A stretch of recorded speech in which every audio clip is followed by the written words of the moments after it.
मैंने कहा कि एक वाणी है और एक ध्वनि है।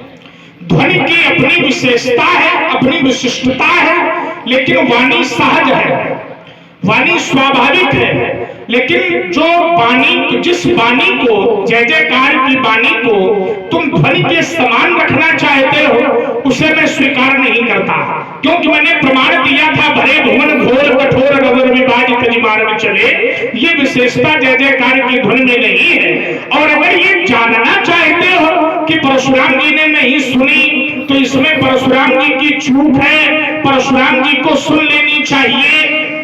ध्यान देना, मैंने नहीं सुनी या मैंने सुनी, हम दोनों बातें कह रहे हैं। मैंने सुनी या मैंने नहीं सुनी, लेकिन मैंने अपनी बात एक मूल आधार बनाकर रखी है कि मैंने सुनी हो या ना सुनी हो, लेकिन जब तक धनुष तोड़ने वाले की परीक्षा, जब तक धनुष तोड़ने वाले की जांच, जब तक धनुष तोड़ने वाले के व्यक्तित्व का परीक्षण मैं नहीं कर लेता, तब तक धनुष तोड़ने वाले को मैं स्वीकार करने वाला नहीं हूं। जहां तक मेरा चरित्र मुझे आदेश दे रहा है, हम थोड़ी देर के लिए कह दें कि हमने सब सुना है और सब जान लिया है, तो ये हमारा चरित्र हमें आदेश नहीं देता।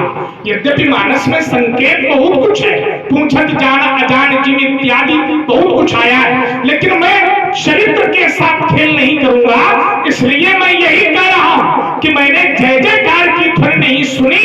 क्यों? क्योंकि मेरे हृदय में धनुष खंडन की ध्वनि ही समाहित हो गई, और जब किसी विशेष ध्वनि पर ध्यान आकृष्ट हो जाता है, तो बाहरी सामान्य ध्वनि का उस ध्वनि पर कोई प्रभाव नहीं पड़ता।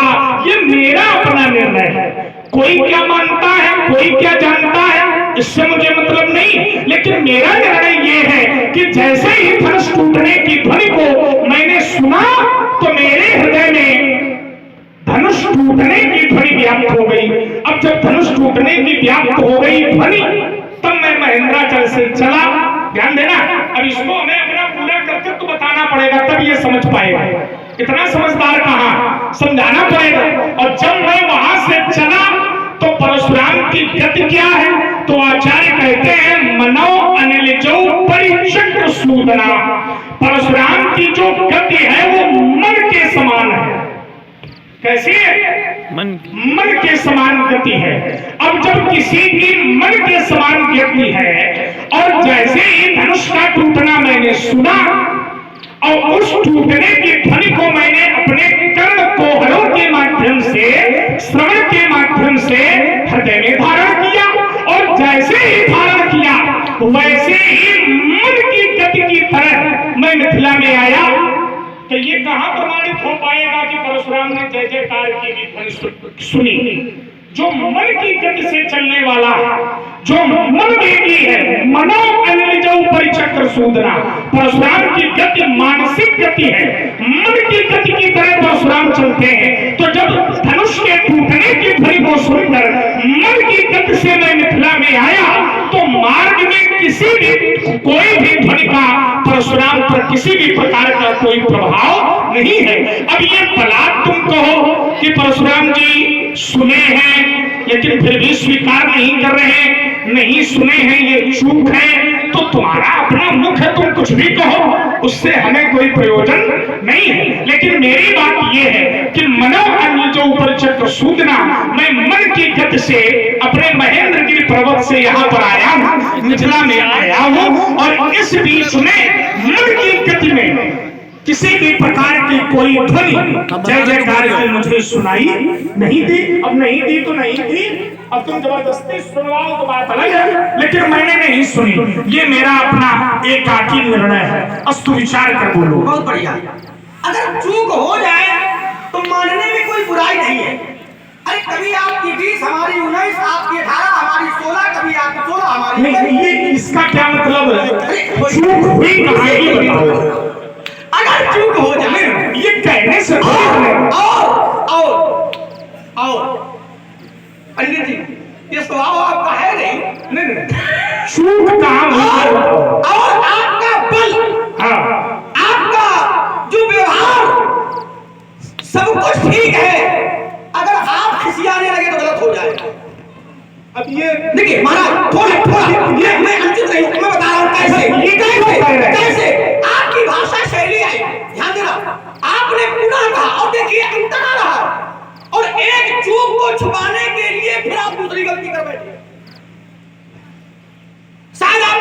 नहीं रहा, लेकिन हम इधर गए और मैं केवल सुन रहा था। तो जो वक्त आपका आया वो भी सुना और जहां दूसरी चूक हो गई मैंने वो भी पकड़ा। लोगों ने, प्रबुद्ध लोगों ने सुना होगा लेकिन विचार नहीं किया होगा, और जब विचार किया गया तब चूक पकड़ में आ गई। विचार करना कैसे, तो इन लोग पहुंचेंगे वहां तक। ध्यान देना, सुना सबने है लेकिन जब मैं बताऊंगा तब लोगों को ध्यान आएगा। हो सकता है कि समाज में कोई प्रबुद्ध वर्ग का बैठा होगा जो आपने, जिसने आपने दूसरी चूक को ही पकड़ा होगा, लेकिन जब मैं बताऊंगा तो लोग समझे कि हाँ ये भी गड़बड़ी हो गई। आइए जरा उदाहरण दिया है आपने, बढ़िया आपके उदाहरण को, यद्यप मैं आपकी हर बात को गंभीरता से लेता हूं, आप तो इससे उसको मैं गंभीरता से लेता हूं। महाराज आपने फिर उदाहरण दिया, और उदाहरण क्या दिया, तुम्हारा भवन कहाँ है दिखाओ। तो भैया कहाँ, ये प्रश्न है कि नहीं है?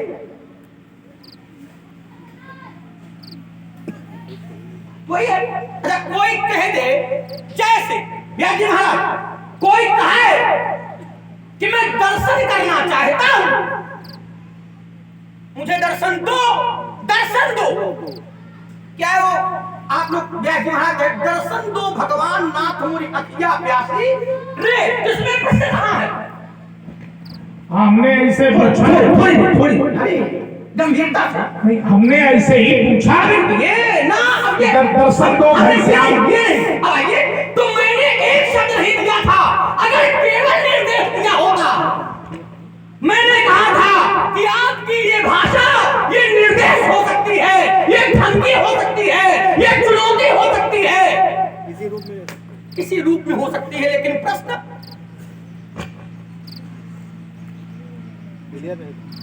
केवल हमारी इतनी बात। मैं लक्ष्मण हूँ, बच्चा हूँ, हो सकता है निर्देश शब्द न लगता हो, मैंने लगाया भाई निर्देश। आपने कहा भवन बनवाया जा रहा है और जिसके निर्देशन में बन रहा है वो निर्देशक है। अरे बहुत लोग रास्ता पूछ लेते हैं, मार्ग में जा रहे, कहते भैया हमें दिशा निर्देश करो, नहीं भवन बनना है। लेकिन वही बात क्रोध में कही जाए, प्यार से कही जाए भाव अलग है, क्रोध में कही जाए भाव अलग है, सशक्त कही जाए बहुत बढ़िया बात अलग है। अच्छा इसको नहीं, हम ये जानते हैं, हम जानते हैं, ये जानते हैं, सुनो हम जानते हैं। एक बात हमारी ये केवल सुन लो कि इस जो ये तर्क चल रहा है इसमें कोई अध्यात्म का कोई विषय है नहीं, कोई अरे क्या कोई बहुत बड़ा अरे कोई इसको मैं यही छोड़ दूं, इसको आने नहीं छोड़ो, मैं छोड़ूंगा। हम और अगर अरे हम जानते हो, सुन लो, कोई बात नहीं, बड़े प्रेम से समझो, अगर प्रेम से जैसे जैसे जैसे अगर प्रेम से समझाया होगा, इस बिंदु से कोई निर्णय तो निकलेगा नहीं, इस बिंदु का निष्कर्ष हो जाएगा। निष्कर्ष अगर क्रोध में किसी व्यक्ति ने किसी को देखने के लिए पूछा कि हमको दिखाओ क्रोध में, तो दिखाओ, ये क्या है? दिखाओ, हमें दिखाओ, हमें दिखाओ, ये क्या है? हमें दिखाओ, ये तो कहना है। हाँ, लेकिन कहा जब दिखाओ नहीं, ऐसा तो धमकी है, वही मतलब चुनौती है। लेकिन प्रश्न सुनो, हमें दिखाओ जैसे हम यही रुकते हैं, मानस में आ रहा, सुन मानस को अच्छा लगेगा, मानस और उससे यही होगा, केवल कि नहीं उसको भटका रहे हैं। मैंने पहले ही कहा कि प्रश्न के प्रकार होते हैं, प्रश्न के प्रकार, एक मौखिक प्रश्न है, एक लिखित प्रश्न है, और उसको तो अपनी धारा में लेकर के चुनौती है, धमकी है। अंतर ये है, लिखित प्रश्न वो है जो लिख करके पूछ उत्तर दिया जाए, मौखिक प्रश्न वो है जिसको बताकर उत्तर दिया जाए, है ना? वाचक प्रश्न है, फिर रूपक प्रश्न है, तो इसको भी तो समझाओ। जैसे कोई कहते कि देखिए जैसे ये न करो, ये थोड़ी बड़ी करना, आपने बीच में आकर के हमें रोका, मैं फिर आपको रोक रहा हूँ। चलो हम रुक गए, आप डांट करके रोक रहे हैं, हम रुक गए, लेकिन कोई आप डांट करके रोक रहे हो, मैं बैठ करके रोक रहा हूँ। आपकी अपनी मर्यादा है और हमारी अपनी मर्यादा है। हाँ बोलो। हाँ, आप हैं भैया नंद किशोर पांडे, आपके द्वारा 21 मुद्राएं उमेश यादव आपके द्वारा 21 पुष्पमुद्राएं, राकेश जी त्रिवेदी सकान आपके द्वारा 51 पुष्पमुद्राएं, शोभा पांडे आपके द्वारा 51 पुष्पमुद्राएं प्राप्त कोट प्रश्न और निर्देश निर्देश या धमकी धमकी चुनौती, ये कहने का प्रकार बदल जाए तो अलग अलग हो जाता है। जैसे वाक्य एक है लेकिन ठहराव अलग अलग कर दिया जाए, अर्थ बदल जाएगा।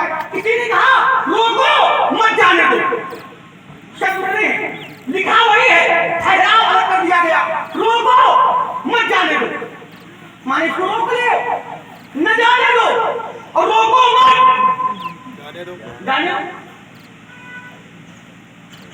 तो ये और ये मैं समझ रहा हूं, ऐसा नहीं कि आपका बच्चा है, समझ रहा हूं, लेकिन आप अपने प्रभाव से हमें दबाना चाह रहे हैं। तो बच्चा हूं लेकिन सच्चा, ठीक है। आगे बात आई थी तो मानस की 2 अध्यायों में पढ़ रहा हूं और दोनों अध्यायों में प्रश्न भी है, एक प्रश्न करता है महाराज और एक धमकी देता है, निर्देश देता है, चुनौती देता है, लेकिन दोनों में अंतर है। कैसे? एक ने कहा, पूछा, क्या पूछा? कहा यही कारण आगमन तुम्हारा। अब देखिए, यही कारण आगमन तुम्हारा और कहा सो करत न लाओ 12। ये प्रश्न है आपका आगमन किस कारण से हुआ है, ध्यान देना। लेकिन एक कहता है कि मास दिवस महु कहा न माना, तो कहूंगा क्या? हाँ बहुत बढ़िया भैया जी। कहा तो मैं मानव, तो मैं मानव भैया जी, जैसे भगवान ने कहा है, वेग दिखाओ पूर्व आजू नहीं उल्टो नहीं कहा नहीं तो राजू। बात की आइएगा, ये छोड़ा मैंने इसको, दूसरी चूक हो गई, एक को बचाते बचाते एक निकल नहीं पाई, दूसरी हुई। इन्होंने कहा कि शंकर जी ने जब देखा तो राजा के दोनों पुत्रों को प्रणाम किया, शायद आपने सुना होगा, राजा के दोनों पुत्रों को प्रणाम किया। सुधार करिए, प्रणाम उन्होंने एक एक को किया।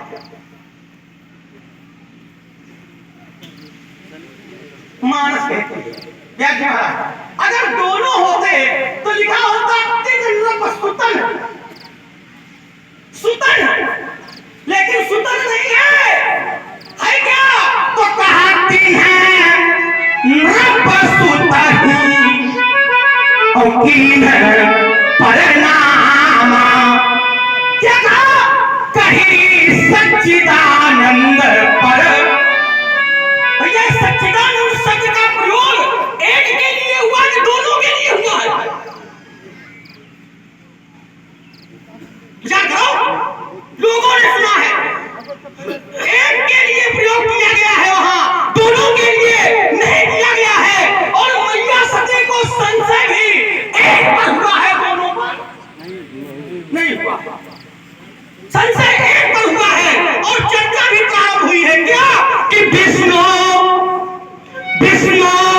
जो सुरहित नर तनुधारी सर्वज्ञ जथा प्रभु। एक आवश्यक नहीं है, विचार करिएगा। दोनों मैंने कहा था कि मैया सती ने अगर कथा को सुन लिया होता, लेकिन मैं इस पर कुछ प्रश्न इसलिए नहीं करूंगा क्योंकि आपने कहा ये मेरा अपना विचार है, ठीक है? आपका विचार है, मन हो सुनो, मन हो न सुनो, तो अपने बड़ा बातें हैं। लेकिन मैया सती ने अगर कथा को सुना होता तो शायद ये प्रश्न, ये संशय न होता, क्योंकि कथा संशय देती नहीं है। कथा संशय को हटाती है। शंकर जी ने कथा सुनी थी तो संशय नहीं हुआ, लेकिन सती जी ने नहीं सुनी थी।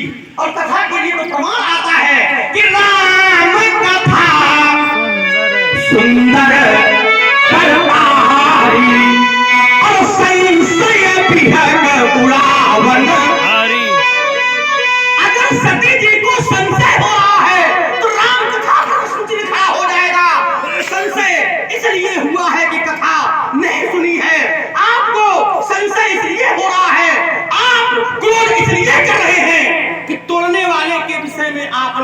तुम ये बताओ कि क्रोध करना क्या संशय है?